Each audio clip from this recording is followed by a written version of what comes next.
Friday night. Max Cohan, Trevor Denton. It's the McCurry Van and Car Rental. Big game Friday night. Out in Stevenson, it's a battle of 3-0 region foes as Madison Academy and North Jackson fight for an important win in our big game Friday night game of the week. Out at Madison County High School, Plainview tries to start the season 6-0 for the first time since 1999. The Bears and Tigers in our rivalry game of the week. Hello and welcome into the Week 6 edition of Big Game Friday Night. As always, I'm Max Cohan, joined by the one and only Trevor Denton. And Trev, we have reached the final month of the regular season and things really start to tighten up now. Yeah, around North Alabama, a handful of regions very much up for grabs, but things are different in 4A Region 8. Entering the week, we had Plainview, Madison Academy, and North Jackson all 3-0 in region action, but they still all had to face each other on the schedule. So with the Mustangs and Chiefs meeting tonight, clear choice for our big game Friday night game of the week. Chiefs head coach Joe Hall has said it'd feel like a playoff atmosphere tonight. He was right. Bob Godsey said this place is always a difficult place to play. He was right. That proved true early on. Charleston Owens throws it over the middle, but it ricochets into the hands of Haven Massengill for a huge interception. The Chiefs have so many playmakers. One of them is Caden Pace. He paces the offense, going untouched around the edge for the touchdown. Owens is also a star, and he made some dazzling plays in this one. That feels like an understatement. Here he launches it to Zion Williams. This duo, the biggest thing to hit Madison since the Cavon outfield drive, but North Jackson seemed to control this one late. Second half, Massengill takes a short pass. Then he turns on the Jets, outruns everybody for a long touchdown romp. At one point, the Chiefs led 52-40 late, but the Mustangs never stopped galloping. Owens just kept making unreal clutch plays. There's a completion to Alex Kreider. Then, this is a huge play here, the deciding one. A rushing touchdown by Dalen Scott. The Mustangs mount an unbelievable comeback, winning 57-56. Max, I'm going to go ahead and say it. I don't think any game is stopping this thriller this year. What a matchup. It's a huge win. The win's a win's a win. It doesn't matter. You know, I've had a saying for a long time, 49-48, 3-2, it doesn't matter. First time I've been in a 57-56. But so proud of our guys. I mean, we just kept playing. We overcame so much. And just so proud of these guys. And I hope there's got to be multiple things that we can use to build and move on in our season. 113 combined points, Max. Oh my goodness. Yeah, we say game of the week all the time. That might have been game of the season. You pick our games of the week. Did you know that was going to happen? You have a feeling there? Might have had a good feeling. I don't think anyone could. Might have talked 57-56. Might have talked to some palm reader about that one, but not the point. And we're going to check in on that all-important Plainview-Madison County game later in the show. But for right now, let's move on to some 7A action. At Milton Frank, it's Austin and Huntsville. The Black Bears looking to extend their win streak to 5 games and keep that region record perfect. We jump in tied at 7 with Austin driving, but then Kadir Lyle gets blasted. The pump fake does not fool Michael Chobe as he records the sack. The Black Bears would be forced to punt, but the Panthers couldn't do anything on their drive. Then Austin takes back over, and Lyle lobs one up for Channing Patton, and he somehow sneaks it past the defender as Patton comes down with it in the end zone. What an insane grab to put Austin in front. Now the Panthers trying to respond. Quarterback Wyatt Smith is going to look to his left, see nothing there, and go all the way back to the right side. The Black Bears right on his heels, and eventually Javon Hood is able to get him by the jersey and bring him to the turf. But the Panthers have the last laugh tonight, beating the Black Bears 21-17. Bob Jones started the season red hot with 4 straight wins, but Kelvis White's squad has stumbled since, falling to Florence, then Gadsden City. Tonight they look to avoid dropping their 3rd straight game as they played host to Sparkman. The Senators have lost their last 4 meetings with the Pats, a streak they wanted to snap tonight. Josh Nalon going deep to Cam Reynolds, who hauls it in for a big first down, then spins the ball in style. But Nalon wouldn't have the same success trying to run it as Mason Johnson wrestles him to the turf. He'd have more success a little bit later, going back to the air and hitting Zayden Bodner in stride. You can kiss him goodbye all the way for the score. Bob Jones fights hard. It's Jaden Rice up the middle. Nice little spin move there for the score, but that wouldn't be enough to stop the Sens. Sparkman wins a close one, 29-26. The Grissom Tigers have been struggling this season. Preston Judah's squad won their first game against Lee, but they've lost every game since. Tonight, the Tigers look to get back on track as they welcomed 5A powerhouse Gunnersville to Joe Davis Stadium. Lance Reese's undefeated Wildcats trying to add another win to the tally, and Gunnersville doesn't waste any time. Street Smith has time and bombs one down the field. A beauty right into the arms of Jackson Lenore, and the seniors connect for a quick 6. So the Tigers are once again down, but it's still early. Patrick Bailey with time, and he'll get it to his big tight end Logan Moore, but the senior for some reason stops right in his tracks after the catch, and he's frustrated as he goes down, knowing he could have picked up some more yards. A couple plays later, Bailey looking for a fresh set of downs, but here's the issue. He throws it to the wrong guy. Hudson Oliver jumps in front of the pass and picks it off, ending the threat. But get this, Gunnersville goes on to win 34-16. Speaking of undefeated squads, the Muscle Shoals Trojans have been rolling this season. Scott Baisden's team has been dominating opponents, outscoring them by nearly 200 points. Yeah, they look to stay on that warpath tonight against Athens, a team they've beaten 10 straight times. Shoals college football legend Cody Gross hoping he could put that streak to bed tonight. Athens trying to get something going in the second half. The quarterback rolls out, looking to maybe run it, but Dontarius Puryear says, not on my watch. Wraps him up for the big sack. Muscle Shoals up 3 scores. First play of the fourth quarter. 3rd and long. Cade Clemens going long to Jashad Samples. Nice catch. Nice run, shaking off the would-be tackler. He scores to make it 28-0. And Athens making the best of what they can out of a bad situation here. The Trojans' defensive line is fearsome. They put the pressure on, then hit the quarterback. But check that out. James Newby scoops it up for the Golden Eagles. And he's not thinking about falling on it. He's thinking, I want a big gain, breaking tackles. But that drive eventually does stall. And Muscle Shoals runs away with this one. The Trojans 28-0. 96 in a row. That's how long the Columbia Eagles losing streak is. Sammy Coates' squad nearly found a way to end it last week against East Lawrence, but they ended up losing by 4. Tonight in Decatur, the Eagles hoped a struggling Red Raiders team would give them the chance to avoid their 97th straight loss. John Ritter's team only has 1 win on the season, and it came last week against a winless league team. Second quarter, Columbia in the red zone, thinking 6. Clayton Kazir puts it up in the end zone, and check out the catch with 1 toe in. That's Kenteris Morris with the huge interception, keeping Columbia off the board. Next series, Kazir again rolling around, and he's going to find his own ground game to his liking, picking up 20 yards. But unfortunately, that drive just won't go anywhere, and neither will this one. The snap sails through his hands, ball's loose, but who's going to get it? It's the Red Raiders, Caden Oliver. That sets Decatur up nicely inside the 5, and quarterback Reed Roberson does the rest with the keeper. Touchdown Red Raiders. They go up 14-0, and Columbia's losing streak now stands at 97 as Decatur wins 37-0. All right, well, it's time for Trevor to get his first water break of the night, but don't go anywhere. I am parched. When we get back, we'll quench our thirst with some action between Plainview and Madison County in our rivalry game of the week. Stay tuned for more Big Game Friday night.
Welcome back into Big Game Friday night, everyone. Being undefeated at this point in the season is no small task, but it's something veteran head coach Dale Pruitt has managed to do with Plainview. It's his third stint with the Bears, and this might be one of his best teams yet. He's got them in position to make the playoffs for the first time since 2021 and in the fight for their first region title since 2017. But if they wanted to keep things headed in the right direction, they'd have to get past a hungry Madison County squad. So let's send things out to Gurley, where Paige Meyer has our recap of the rivalry game of the week. Hey, Max, Trevor. I mean, the lights are off here. The stadium is closed. But I'll tell you, earlier this evening, this definitely was a game of defense more so than offense in the first half here at Tiger Stadium. But eventually, the Bears were able to break through the Tigers' defenses, with Plainview taking the game 41-21. Madison County had possession first, but Plainview came out the gate with their defense up, pushing that ball back, allowing no points on the first drive. Moving on with the ball now in the Bears' hands, it's handed off here to Brody Hodges, running it now, helping his team gain some of those yards. Johnson Curry with the ball now, looking who to pass it to. He makes it to Christopher Sandlin. He's running it now past the 20 with his teammates helping clear a path as he makes it into the end zone for the first score of the night. With the Tigers now in possession, a great play here as Keontae Hill avoids the pack of Bears, hopping around them, running the ball, and absolutely eating that tackle. But despite their efforts, there's no score for the Tigers. Plainview's Curry with the ball now, running it into the pack, and just as you think he's down, he breaks through it, picking up speed, just barely getting tackled by Madison County's Michael Weed. But the Tigers' defense came to play with the drive coming up empty. This brings us to the second half. Ball now in Plainview's hands with Hodges running it here, collecting Tigers on him left and right, but he stays up, getting as many yards as he can before he's taken down. That play leading us to Hodges with the ball again, running it into the end zone easily, bringing the score 14-0 at the half. And they keep that lead into the fourth quarter with the final score of the night, 41 Plainview to 21 Madison County. We played two quarterbacks tonight, son, but one of them got some reps, which I think that helped us. I think we played well in spurts. You know, it's just one of those games they try to score too. So, you know, we'll take the W. You know, it's always about tackling, being physical, and, you know, stopping the run and running the football. Each week our goal is to go 1-0. Right now we're 6-0. We go 1-0 4 more times. That'll be a good start to a good season. So, you know, we just want to go 1-0 next week. Of course, Plainview going on to take this game 41-21. Reporting live in Madison County, Paige Meyer, WAAY 31 Sports. What a beautiful night in Gurley. Can really see the scenery there. Also, I said that was one of Dale Pruitt's best teams. He's been coaching since like 1979. It might be like top 10 for all we know. But over in Scottsboro, Tyler Vann's team started the season with a loss last week. But they've won every game in the region. Tonight they had a chance to move to 4-0 in region play as they hosted a Brewer team with just one win on the season. All right, the Wildcats looking to keep up their historical dominance against the Patriots, but this one got off to a weird start right away. The underdogs with a massive play on defense. The Wildcats put the rock on the ground. The Pats are all over it. Elijah Howell comes up with the ball, and Brewer didn't want to waste their golden opportunity.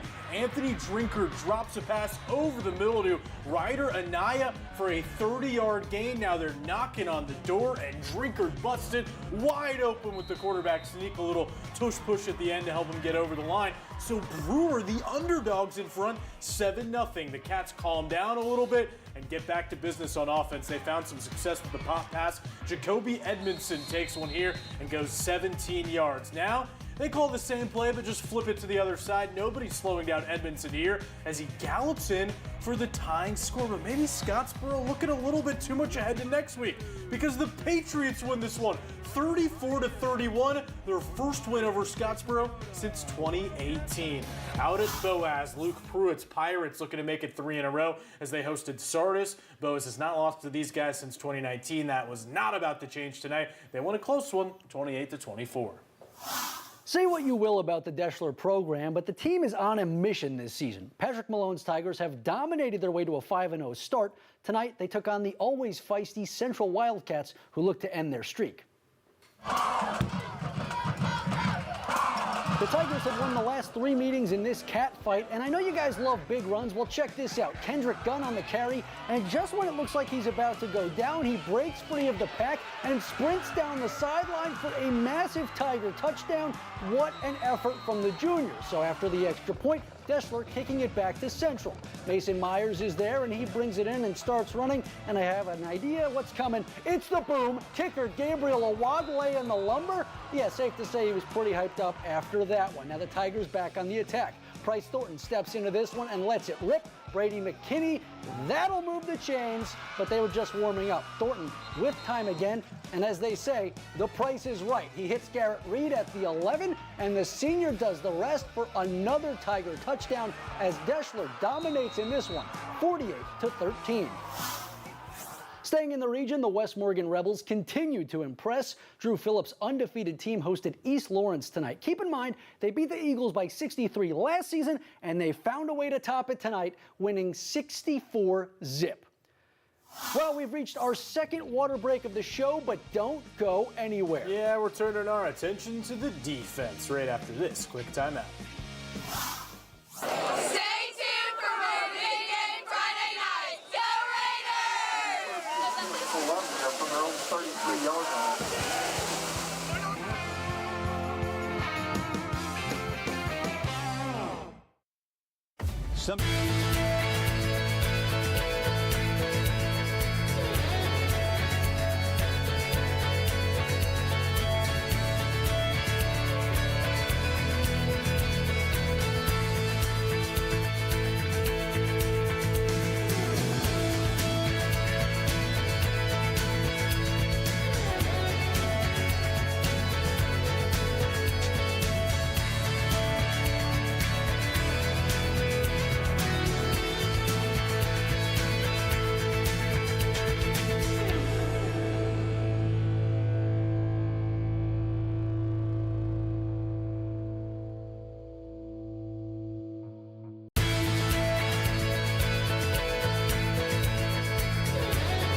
All right, how about that? The North Jackson Marching Band.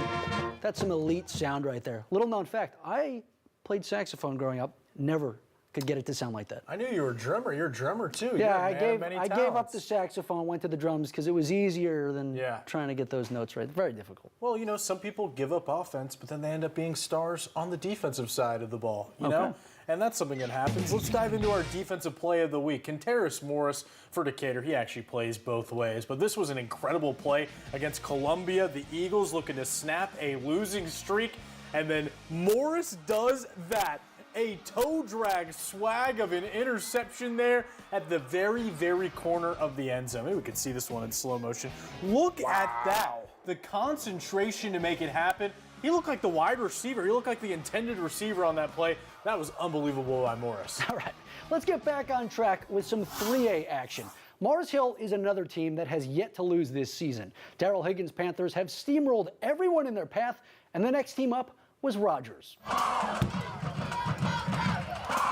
Mars Hill dominated in the only previous meeting between these teams last season. We jump in with the Panthers up big at Pirates Stadium, and looking to add on, Hudson Higgins gets a block, makes a move, and then puts it in high gear as the senior shows off his sprint speed on a long Mars Hill touchdown. But Coach Higgins isn't just going to play his favorites.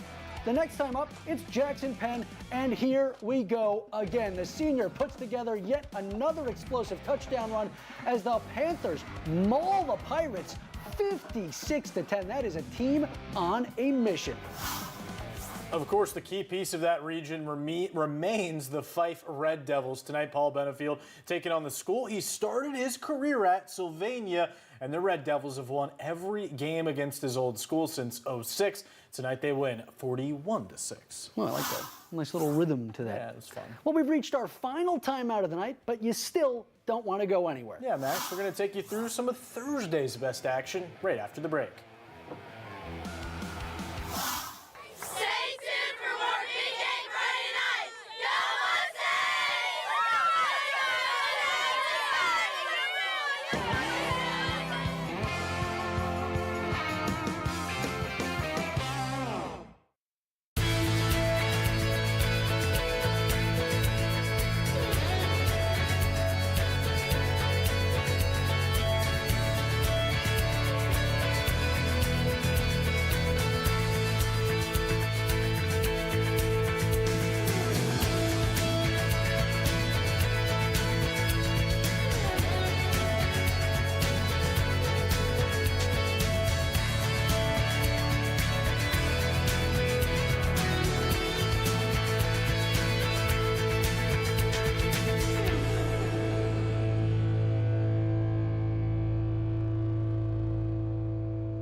You know, Max, Friday night games are great, but a lot of people are saying Thursday night's kind of the new Friday night in some ways. I don't think anybody's saying that. Oh.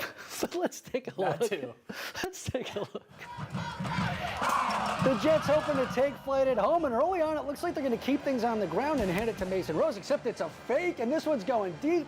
Matthew Evers fools our cameraman as the Falcons defense just can't catch up. Aaron Gonzalez in the end zone for the beautiful touchdown. And since they had it working that time, they try to keep it in the pass game, but Evers' pass is picked off this time. It's Kylan Jones going the other way.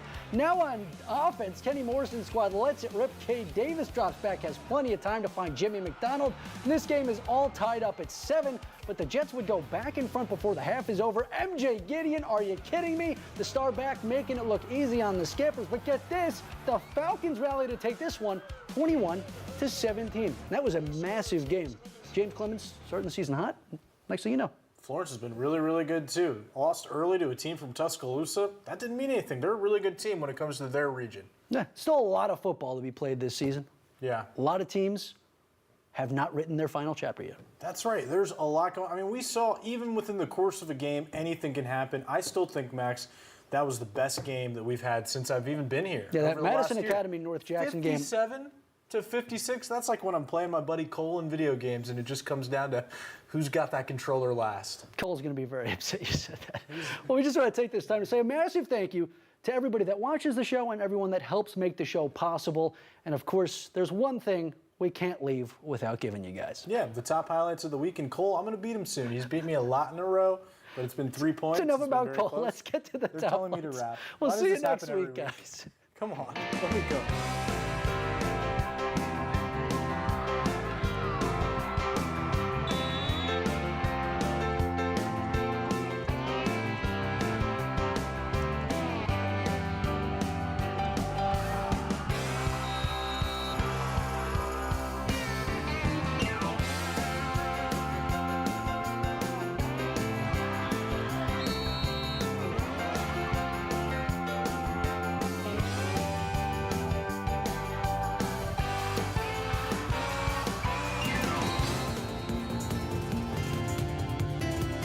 You have been watching a special presentation of WAAY.